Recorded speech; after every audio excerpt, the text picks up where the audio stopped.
What's up, everyone? John Rettinger from Techno Buffalo here. Motorola has been kicking out some great Android devices, some with very unique designs. We saw the first one in this new design era with the Motorola backflip. Well, I've got right here, thanks to the folks at clove.co.uk, the new Motorola FLIPOUT, which sort of continues that different design trend.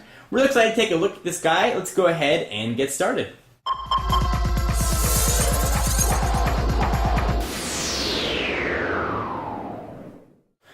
Alright, so you're not looking at a bag while I'm talking here. I'll go ahead and do the unboxing and I'll read through the specs in just a moment. Again, this was sent by the folks at clove.co.uk. Sell a ton of unlocked phones for both European and US bands. This guy will work on US 3G bands on AT&T. It's going to set you back about $370 US. Let's go ahead and rip in. We will use the big old knife, the finger cutter, to slice this guy up. DHL just dropped this off. Alright, so we've got another bag within the bag, I guess to protect it a little bit better. Go ahead and rip this open here. Let's go ahead and take a look at the Motorola FLIPOUT. Looks like there's shipping information. There we go. Here it is, something to flip over. Alright, let's go ahead and read some of the specs on this guy. So it is running Android 2.1 with Moto Blur. Comes with a micro SD card, which is kind of nice. Just a small one in there, 2 gig card.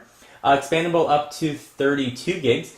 It's a full capacitive touchscreen. It's 2.8 inches with a resolution of 320 by 240. US 3G bands, like I mentioned, Android 2.1. And the rest of the stuff you'd expect from a Android phone. You're going to get GPS, Wi-Fi, and the rest. Let's go ahead and see what else we got in the box. This is the unlocked version. Looks like you can change the colors of the device, which is kind of neat. And some sort of IMEI information. Let's go ahead and pull this out. Here is the backflip. If I can go ahead and backflip it out of here. Let's go ahead and kick that over. That's why it doesn't come out. You got to push it. So here is the backflip. It's sort of a very unique looking phone. We'll take a look at that in just a moment. Push it off the side and see what else you're going to get in your backflip box. You are going to get a battery of size, we can take guesses or wagers to how big this battery is. It is of size 3.7 volts. Gonna probably put it at, let's see if we can get a milliamp hour reading on this thing. I'll look it up and let you guys know what the battery is going to be. From a camera-wise, it does have a 3.2 megapixel camera. You've got a pair of stereo headphones. You've got a black back cover. This one is the white back cover here. You can see the difference there. You got the racial harmony of phones. And we have a micro USB charging cable. And there is the, looks like this is a European plug to plug that charging cable into. And then you've got some documentation. Right, let's go ahead and take a look at the FLIPOUT. And the battery is of size 1,170 milliamp hours. So let's see how this keyboard just slides out like that. That's kind of interesting, actually. So it just, you flick it to the side, spring loaded, and comes right out. You've got the typical Moto Blur buttons, menu button, home button, and the back button. There is the camera that we discussed on the back, and it looks like there's a self-portrait mirror, no LED flash. It's a 3.1 megapixel camera. So let's take a look at this keyboard and see how it feels on first blush. It feels almost BlackBerry-ish. The keys have sort of a very similar ridge. There is a division down the middle. It looks like you've got actually a physical four-way navigation. I think that clicks in the middle. Small spacebar, a big enter, and a back key. The keyboard looks a little bit strange, but it doesn't feel bad to type on at all. I think you actually could get used to it. And you've got a full row of number keys. And with most typical slider phones, the top row of the keys are sort of hard to push. This one does not appear very hard to push, probably because of that unique design. Go ahead and slide that guy right out. So just for a comparison purposes, to sort of see what this screen is going to look like next to a different phone, let's go ahead and bring in the iPhone 4. Most people are familiar with the size. This does have, again, a 2.8-inch capacitive touchscreen. You can see that it sort of fits right nicely on the iPhone. Let's do a thickness comparison here to see the difference between the two. You can see the FLIPOUT is not very thick for having a full QWERTY keyboard. Go ahead and pull back out and we'll zoom a little bit more in on the device.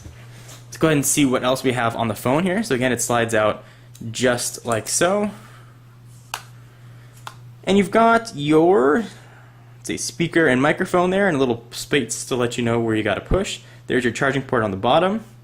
On the left-hand side, you've got a lock button, 3.5mm headset jack, volume up and down. And that is about it. It's a very minimalistic phone and looks kind of cool, actually. I'm going to go ahead and pop the battery in and boot this guy on. And let's take a real quick first look, and I'll be doing a ton more coverage on this device as well, showing you some nuances of the OS and how it works with this very unique form factor. Sort of one bit of clarification as well. This is running a TI OMAP processor clocked in at 600 megahertz. I know everybody's concerned with speed nowadays. So this is a 600 megahertz processor, and again, running Android 2.1 on top of MotoBlur.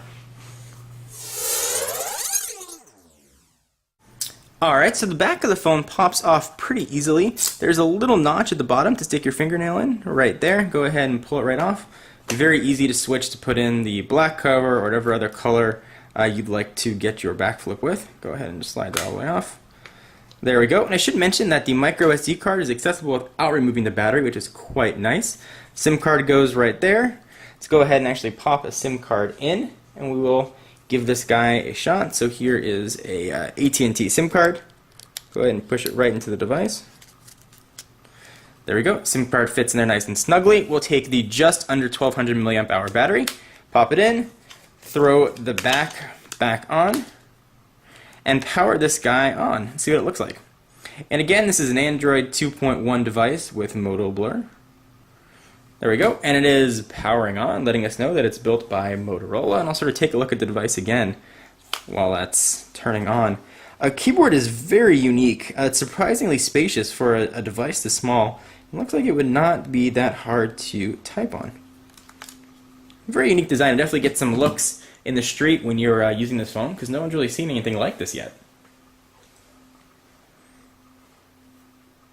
And if you're interested in learning more about the device, I'll put a link down below to the clove.co.uk website, and you can go ahead and take a look, and they'll ship anywhere that you are. It doesn't matter if you're in the US, in Europe, or wherever you might be. Welcome to MotoBlur.